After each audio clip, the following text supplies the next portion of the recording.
Hello, my name is Connor Riley, and on this week's episode of Connor in Coverage, we're going to explain to you why identity theft is not a joke, Jim.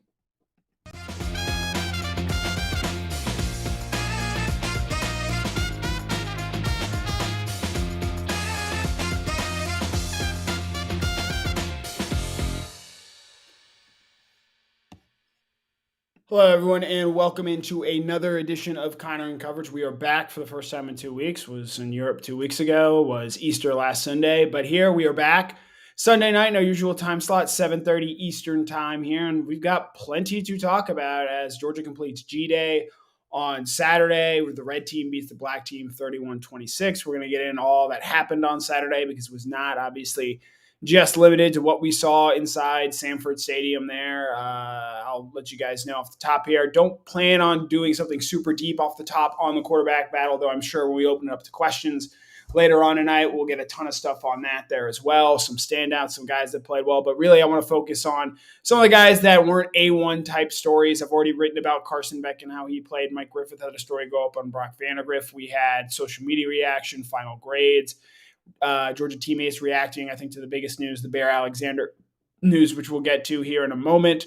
But ton of stuff out there. I thought there were a ton of guys that played well, guys that capped off really strong springs there. And so we'll try to cover as much of that as we can here tonight. And obviously there's going to be a ton going back and dissecting this game. We've still got a ton of coverage coming in the coming days from this game. Obviously a lot happened. It's also the last time we're going to get to see this team inside Sanford Stadium until the start of the 2023 season when Georgia opens up against UT Martin on September 2nd. But that's 4 months from now, 5 months from now, 4.5 months from now. And so without further ado, let's get into some winners and losers. We're going to do this every Sunday after a regular season football game and a postseason football game as well when we get to those at that point in the calendar. But we're going to open up with, I think, our first winner and the guy that I was really impressed with, and Kirby Smart had some kind words to say about as well. That would be Arian Smith. Arian Smith touched the ball twice on Saturday. Both of those were for touchdowns. He had a rushing touchdown in the first quarter of the game. He also caught a touchdown pass from Carson Beck. He made it fully through spring practice, completely healthy. I think that is a first in his Georgia career where he was able to participate in all 15 practices. And that's big for a guy like Arian Smith. We've heard time and time again throughout his career, if he can stay healthy, he can be a difference maker. We saw that last year against Ohio State in the college football playoff where he had 129 receiving yards and on three catches, a huge game-flipping momentum touchdown where being in the stadium that night, I'm not sure I've ever seen a single play in my brief, although getting their time of covering the University of Georgia flipped the momentum in a game so singularly like Arian Smith's touchdown. And so Kirby Smart was asked about Arian Smith, not just yesterday, but of course over the course of the entire spring and what he was able to see from him. Because Arian Smith, while this Georgia wide receiver room I think is very, very good. I've written about that. I got an A in my report card today. There is no one like Arian Smith in the speed that he brings to this team. We saw him get first-team reps at that wide receiver position alongside Marcus Orsby-Jack-Saint and Ladd McConkey. Georgia can also go two tight ends, as they did often on Saturday with Oscar Delp and Brock Bowers. So I think Arian Smith showed why he can be such an exciting piece to this offense going forward for Georgia. And if he's able to stay healthy, he is absolutely going to be a difference maker for Georgia in 2023. And you hear Kirby Smart talk about it here, about the importance of managing Arian Smith and making sure that Georgia can get the most out of him, because they're going to need him to be a 15-game contributor as opposed to maybe a 5 or 6 game contributor like we saw at times during the 2022 season. Great. I hold my breath every time because I'm worried about, injury. He's really a fast guy, and at times, he has some awkward tackles and it scares you. But he had a good spring. We have to be smart about our workload and volume of work for him, because the more he does, the more he becomes injury prone, and he stretches the field in ways that other guys can't do. So we have to be smart about that. Arian Smith obviously wasn't the only Georgia player to have a big game yesterday. I thought Mekhi Muse had a really standout day, 4 catches for 91 yards. Obviously, Carson Beck, I think with the way he played in the first half, really cemented his case to being the starting quarterback for Georgia. We'll get to some of the other standouts on the defensive side of the ball a little bit later in the program tonight, but I thought you really liked what you saw from the wide receiver room. Brock Bowers just continues to do Brock Bowers types things. I thought the offensive line, especially that interior, had a really strong day overall. So you like what you see out of the offense, the pieces that they used. The offense, from my vantage point, didn't look all that different from what we had seen under Todd Monken. So Mike Bobo so far, as we have heard time and time again throughout this offseason, has sort of kept things the same structurally speaking. Maybe the terminology changes up a little bit, but Georgia not changing too much on offense. I think you saw that yesterday, and I think you have to like what you saw out of Carson Beck yesterday. And then obviously what Arian Smith brought to the table as well. I thought he deserved some praise for how he played, not just yesterday. Yesterday was one of 15 spring practices, and it's worth keeping that in mind. And as you heard Kirby Smart say there, Arian Smith had a great spring overall. And yesterday, getting 2 touchdowns, I think that was sort of just the icing on the cake there. And so that's a positive note, which we always choose to tend to want to start with around here. The other side, just the Bear Alexander situation as a whole, and we'll get into all it, what I know, what we have been hearing, what happens next, what it means for Georgia going forward. For those of you that have been living under a rock, Bear Alexander at around 1:45 on Saturday afternoon announced that he would be entering the transfer portal. Talking with people in and around the program, the expectation is that this is not going to be like an Amarius Mims situation. The expectation is that he will ultimately end up transferring elsewhere. It sounds like right now USC is the front runner to land Alexander services there. One thing to keep in mind with Bear Alexander and where he ends up going next, it is not going to be an SEC school. He would have to get a waiver to transfer within the SEC, and the expectation is that the SEC would not want to hand out waivers to sort of allow that sort of movement within the conference. And so I think if you're looking for a landing spot with Bear, we mentioned USC as the runaway favorite. Maybe Texas is a name that comes to mind. They had already brought in A.D. Mitchell out of the transfer portal in the January window. And then maybe an Ohio State or Penn State potentially get involved there. But from my understanding, USC is very much the front runner to try and land Bear Alexander services. And if I had to make a prediction right now, that is ultimately where I think he ends up. As far as why this move got made, my understanding is that Bear Alexander was not happy with his playing time and his spot in the Georgia defensive line rotation. I think he wanted to be a clear-cut starter, a guy that,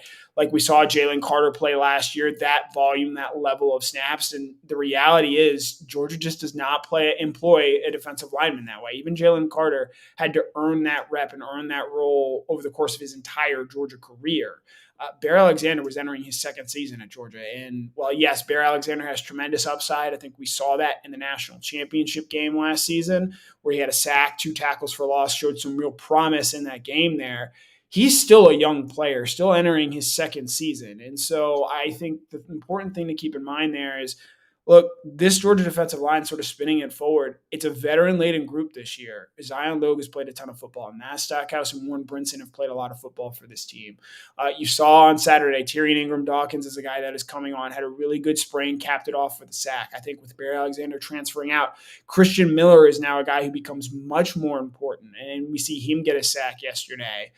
He was similarly to Alexander, though Alexander was higher ranked. Miller was a top 100 defensive lineman in the 2022 recruiting class. So this is a defensive line now that when you look out there and you saw him on G-Day after the dust had initially settled, like, man, they don't have a ton of bodies out there, at least as many bodies as they had in the past. And so you lose Bear Alexander, you lose Jalen Carter to the NFL draft. Michael Williams was not a participant in G-Day as he's dealing with a foot injury. The expectation is for him to be back to 100%. It puts a lot more stress on the early development of Jordan Hall, a guy who by all accounts had a very good spring. Didn't do a whole lot yesterday, but Jordan Hall, 5-star player, a guy that I think Georgia is expecting now to come in and play a rep and a role for this defensive line. He's not going to be the game record that Jalen Carter was, but with Bear Alexander electing to go elsewhere, I think Jordan Hall becomes a much bigger name to know there. And I expect Georgia to try and sign 5 defensive linemen in the 2023 or 2024 rather recruiting cycle,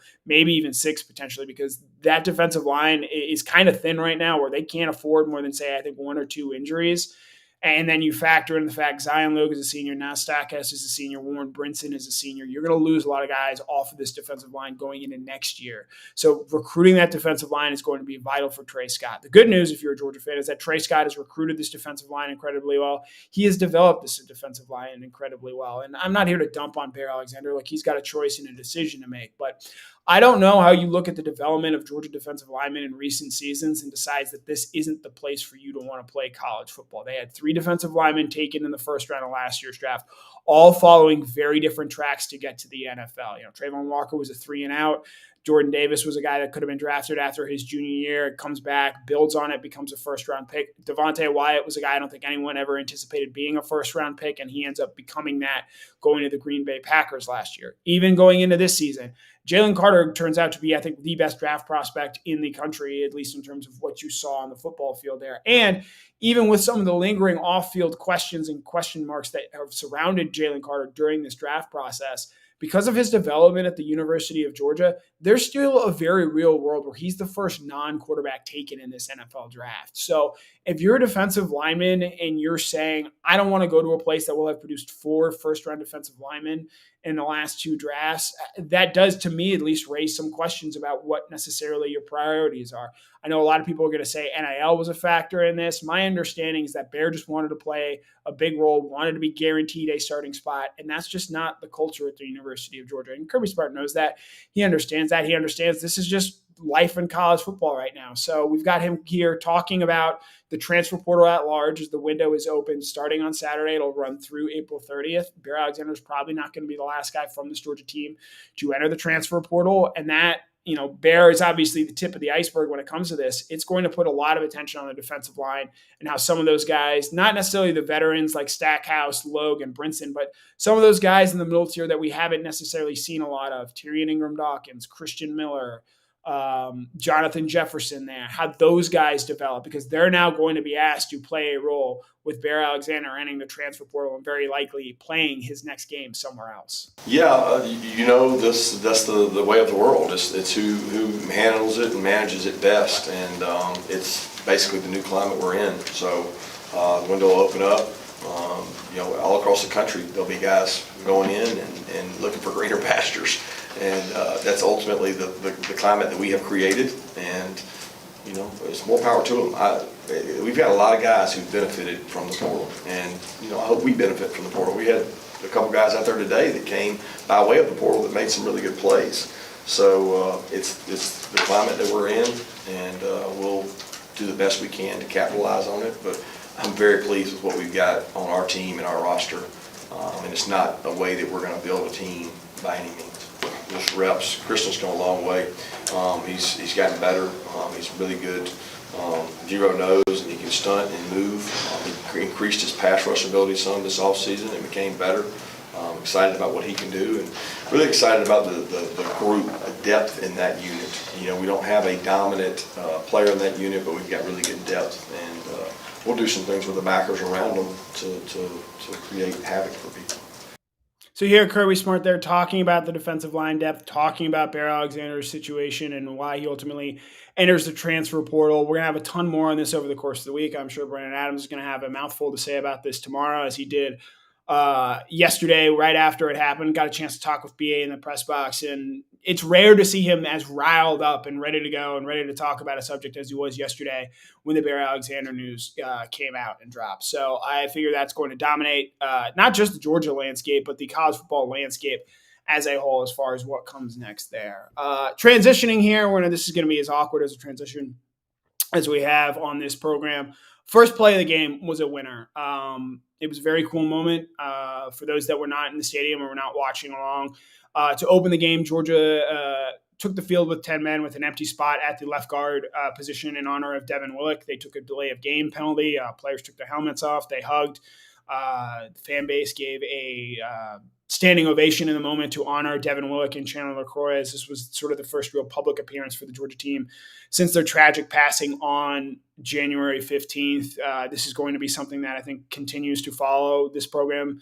And Devin Willock is going to play a huge part in this program going forward. And I'm going to have a story on this probably the end of next week, just sort of talking about the offensive line in particular and the impact that Devin has there and the impact that he's going to continue to have on this program, just given the tragedy that befell this program this offseason and how Devin's presence is still being felt by this team and how it is being carried forward. And we asked Kirby Smart about it yesterday, just sort of what was going through his minds and what led to the decision to do and honor Devin the way in which he had. And I thought Kirby was very good on this subject. Just thinking about both of them and wishing they were with us. Players wanted to do something to remember those two, and we thought that was a good way to honor them. It was important to them to honor both of them, and that's what we did. I've got a feeling this will not be the last way that Georgia chooses to honor both Devin, Willock, and Chandler LeCroy over the course of the 2023 season. It is still something that many of these young people are dealing with and struggling with, and you just tip your cap to them, knowing that these guys are hurting, losing a teammate, losing a friend in Chandler and Devin. The manner in which they did at such young ages of 24 and 20 years old. It is an incredible thing that these players have to deal with and try and compartmentalize. And so I thought yesterday, taking the time to recognize that and recognize that moment, I thought was a really a very welcome gesture for this program, which has had a very tough offseason for a number of reasons. But obviously, the loss of Chandler and Devin is something that I think still impacts a lot of guys on this team and will affect this team throughout the season. And they're going to be playing the whole year and probably the rest of their lives with heavy hearts due to the sudden loss of Chandler and Devin. And now even clumsier, transitioning out of that, another loser. And I just feel terrible, going from such a serious subject to something as trivial as football. But Kirby Smart had some interesting comments to say about Georgia's cornerback play as far as what he was looking for and what he wanted to get out of that.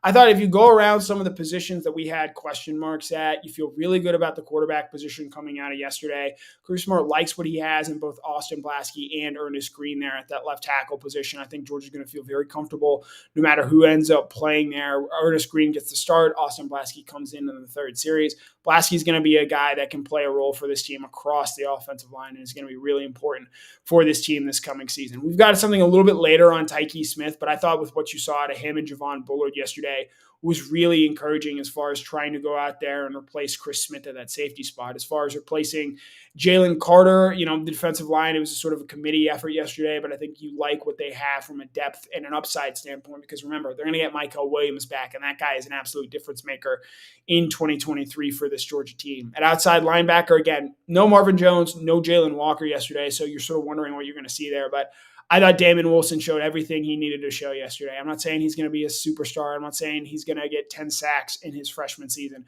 but you saw the flashes and the impressiveness right away from him to show that this guy, at the very least, has the tools to be a significant player for Georgia this season. And having outlined all of that, the one position that I came away with sort of with a lack of clarity or wasn't necessarily feeling great about was that cornerback spot, specifically the one opposite Kamari Lassiter. I think Kamari Lassiter is going to be an all-SEC player this season and a guy that is going to make a lot of plays for Georgia and is going to make Georgia feel good about what they have in that secondary spot opposite that other cornerback spot. But replacing Keely Ringo, I didn't get the feeling that any of those guys really stood out. Nyland Green was the guy that got the start with the first team defense opposite Kamari Lassiter there. You've got Dalen Everett, who they like a lot. It sounds like Julian Humphrey had a really strong spring as well to sort of make that a battle there. You saw Georgia aggressively going after A.J. Harris. I think that's a positive sign that they're willing to target him and go after him, try and get him the reps needed so that he can get acclimated to college football because he's got the frame and the tools to be a big-time player for this program. And the fact that none of those guys really stood out, again, I'm not willing to call the cornerback position an outright weakness, but it is the one position where you leave, I think, yesterday having a few questions, maybe more than you necessarily did going into it. I know we've talked here a lot about the various position battles, and we've definitely spent more time on quarterback, left tackle, edge rusher, even safety there. I think cornerback's probably the one we had spent the least amount of time on. And so I thought when I'd asked Kirby Smart about the position yesterday and what he saw, I thought his answer was pretty telling in terms of where they are at this point in time in that cornerback battle. It's a work in progress. We kind of rolled guys through there today. I'd be remiss if I said somebody stood out. I didn't think anybody really stood out at that position. They'll continue to battle for it, and we got some more guys coming that'll continue to battle for it. But we've been there before. We've been going into the season where we're trying to make decisions, and there's about 25% of the hay in the barn. There's 75% of practices left to still happen. That includes our summer workouts and our fall camp workouts. So in that 75%, we got to climb the ladder and get some guys that can play winning football at that position. Yeah, so as Kirby mentions, there's still a long way to go. And I will say they're in a great spot depth-wise at this position where they necessarily haven't been in recent years here with the number of cornerbacks they have available. So I think you feel great about what you have in Kamari Lassiter. And I think you can trust in Fran Brown and Will Muschamp and the Georgia defensive infrastructure as a whole to ultimately figure out who's going to be that guy opposite Kamari Lassiter at that cornerback spot. And we'll say this: Nyland Green, Julian Humphrey, Dalen Everett, AJ Harris, even Chris Peel, who's coming in this offseason. The first four guys that I listed that all went through spring practice. Those guys are all top 100 recruits. They all have the athletic gifts necessary to make an impact for Georgia this year. And so I think whoever ultimately ends up winning that job, even though no one has necessarily separated themselves right now in that competition, I imagine by the end of fall camp and even at the start of the season, Georgia's going to have a guy that they feel comfortable playing out there. I don't necessarily know if he's going to be a star, and I would expect opposing defenses to target whoever that cornerback is pretty frequently, given what we've seen from Kamari Lassiter and how he has played at the University of Georgia. But you leave yesterday maybe having more questions at that cornerback position than you necessarily did entering it. And while, yes, the quarterbacks had a great day yesterday, I thought the wide receivers really shined, and I think Georgia's wide receivers are going to get the better of a lot of cornerbacks out there.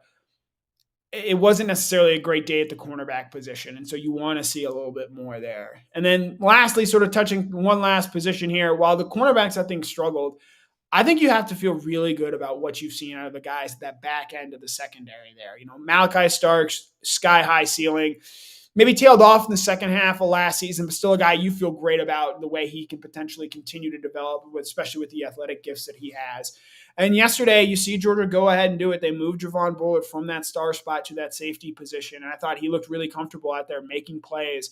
He did have an interception that ultimately got waved off, but you see the playmaking, you see the range. You see a guy who just continues to get better and better with more he sees the field. I had an interview with him. You can check it out on the DawgNation YouTube page. I think you have to really continue to like what you have in him back there at either that star or that safety spot. But it's a really encouraging sign that Georgia feels so comfortable playing Bullard at safety, because then you saw Tykee Smith yesterday. I thought maybe have one of his best moments as a Georgia Bulldog. Has the interception of Brock Vandagriff. I thought he played a really standout afternoon, a guy who you had heard Kirby Smart say some really nice things about over the course of spring practice. And so to see him go out there and back that up, I think is huge for not only this Georgia defense, but Tykee as an individual. It has not been the easiest time here at the University of Georgia.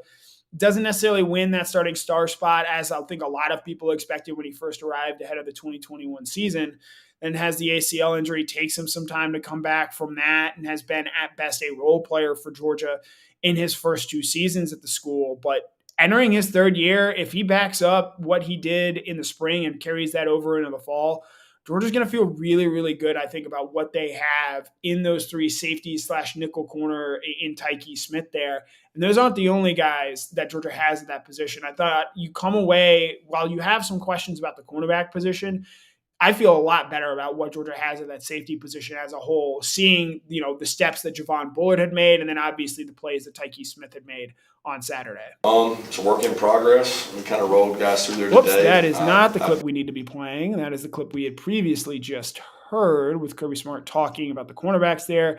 And here is Kirby Smart talking about the safety play. Yeah, well, we've got a three-way deal going at safety with David Daniel, Malachi, and Javon, and those guys rotate and play there. Hope to get Dan Jackson back there, who's played and started there at that position, and Tykee's worked there as well.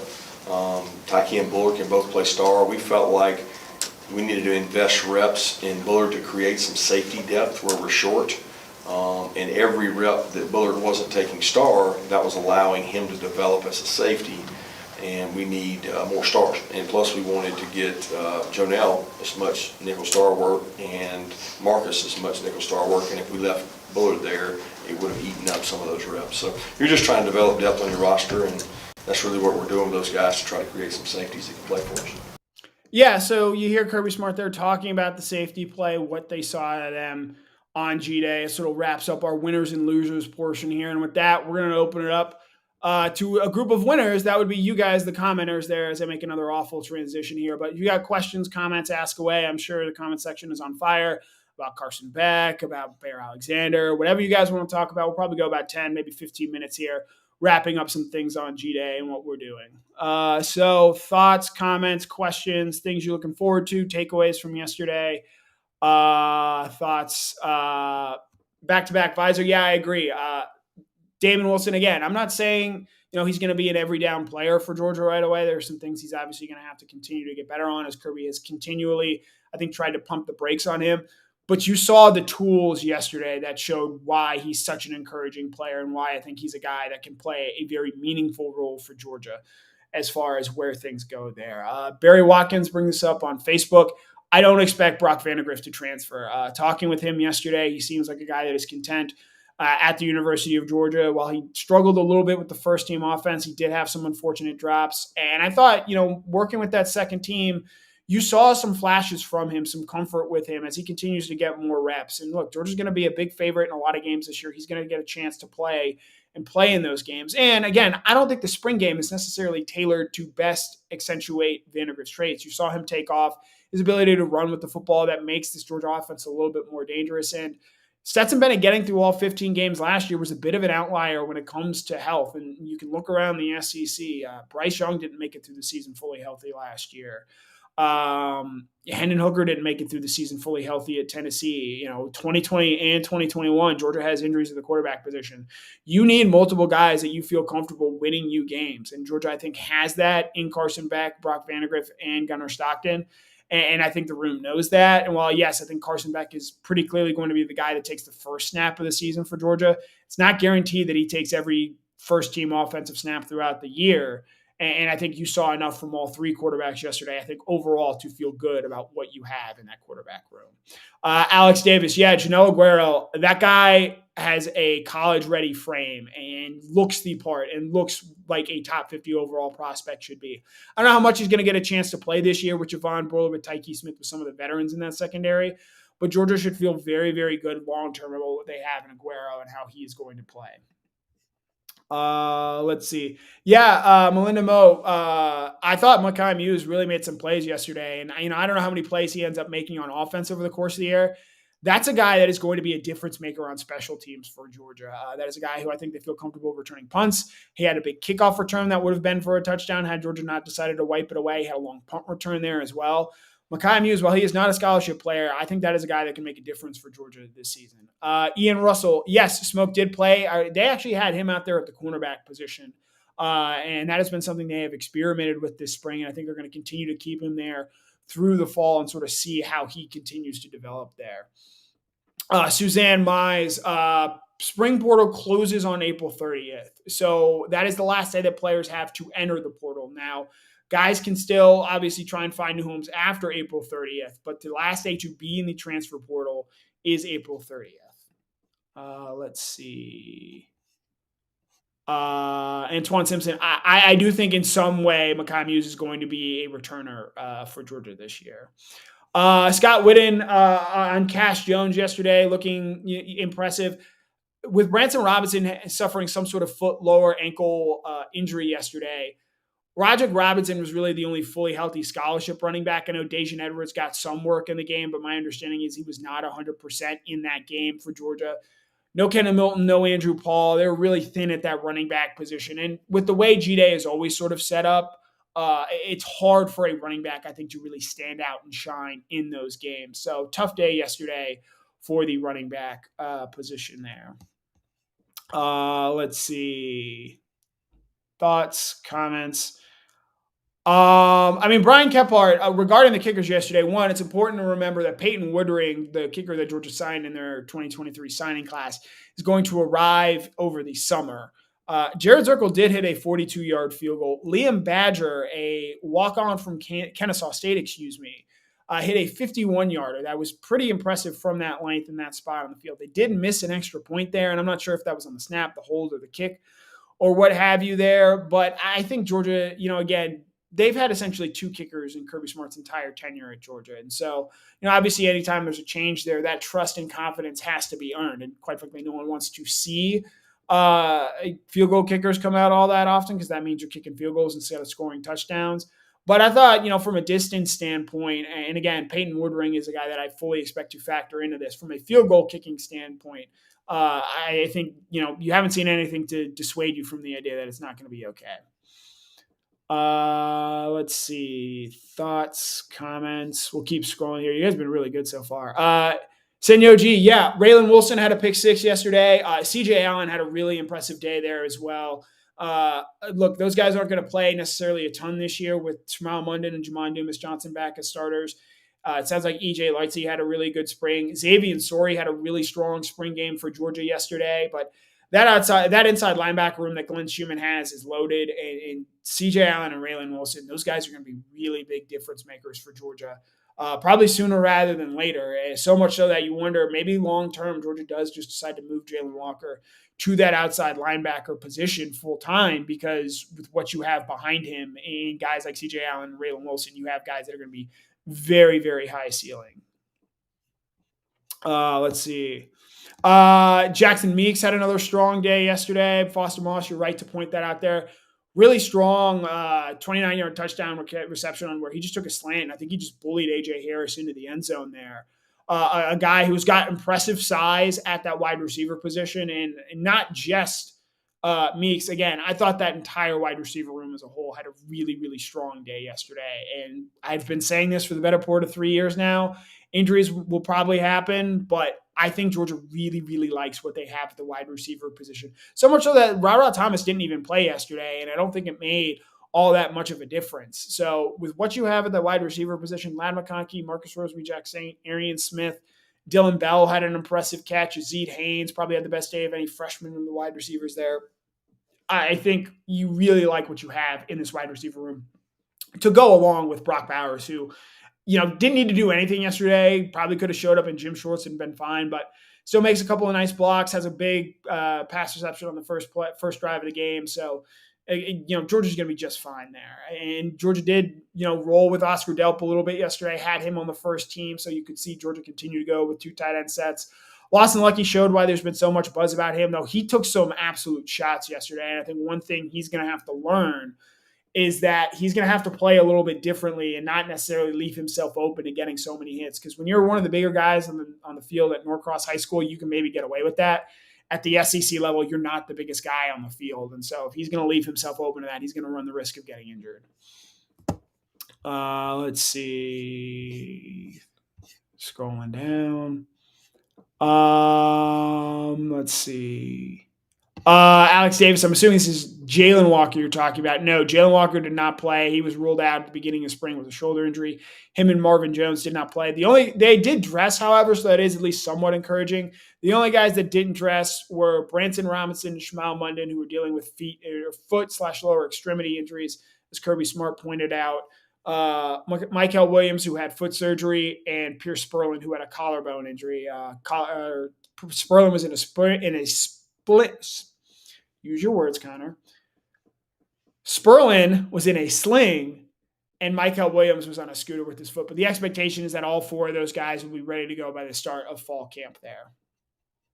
Let's see. I've seen some questions about who Georgia might go after in the transfer portal. I don't expect anyone. Maybe a running back if the right running back becomes available. But Georgia right now, by my unofficial count, even after Alexander enters the transfer portal, they're at 90 scholarships right now. Now, obviously, Georgia can afford to get creative with some of that. Maybe some of the in-state guys are on hope, and it makes it easier to stomach that way. But they're not really in a position from a number standpoint to be really adding to their team. And as we've heard Kirby Smart say time and time again, they like what they have on this roster right now. And so maybe other than running back, given some of the injuries we've seen there, I don't expect Georgia to go out there and add to the transfer portal. Dwayne Stewart, yeah. Dwayne Street, rather, yeah. Dominic Lovett, I think, is going to be a very good player. Had a very, very good spring for Georgia, really blended in well. I think my expectation was always one of Lovett and Thomas. One of those guys is going to be a hit, and one of those guys probably isn't. And it seems like right now, Lovett is significantly ahead of where Thomas is. And obviously Thomas, had the arrest earlier this offseason, been in the doghouse with Georgia, been a little bit banged up.